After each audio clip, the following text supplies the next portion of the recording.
Hello everyone, মই প্ৰেমী গগৈ মোৰ অন্যতম ভিডিঅ'লৈ আপোনালোকক পুনৰবাৰ স্বাগতম জনাইছো।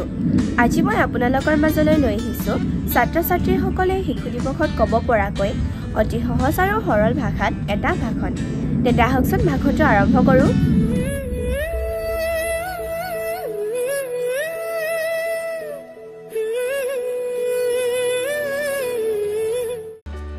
নমস্কাৰ।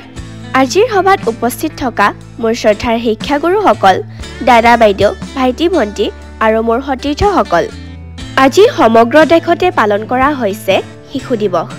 ভাৰতৰ প্ৰথম প্ৰধানমন্ত্ৰী জৱাহৰলাল নেহৰুৰ জন্মবাৰ্ষিকীত প্ৰতি বছৰে দেশৰ বিভিন্ন প্ৰান্তত এই দিৱস পালন কৰা হয়।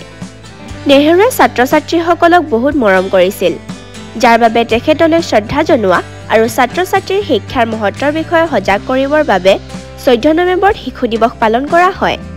নেহৰুৱে কৈছিল, আজিৰ শিশুৱে ভৱিষ্যতৰ ভাৰত নিৰ্মাণ কৰিব।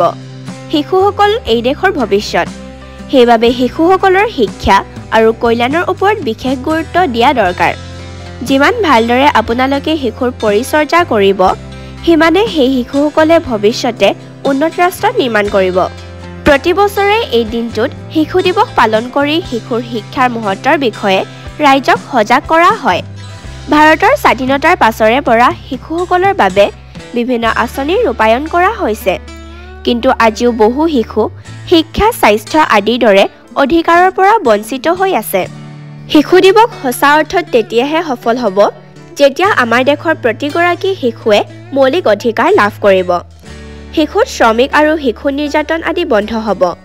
আৰ্থিক সমস্যাৰ বাবে শিশুৱে শিক্ষাৰ অধিকাৰৰ পৰা যাতে বঞ্চিত নহয়, তাৰ বাবে চৰকাৰে আৰু অধিক কাৰ্যপন্থা হাতত লোৱাৰ লগতে মানুহৰ মাজত সজাগতাৰ সৃষ্টি কৰিব লাগে। মই বিচাৰোঁ দেশৰ প্ৰতিটো শিশু সফল হওক, দেশৰ প্ৰতিটো শিশুৱে সকলো অধিকাৰ লাভ কৰক। এইখিনি কৈয়ে মই মোৰ চমু বক্তব্য সামৰণি মাৰিছোঁ। ধন্যবাদ।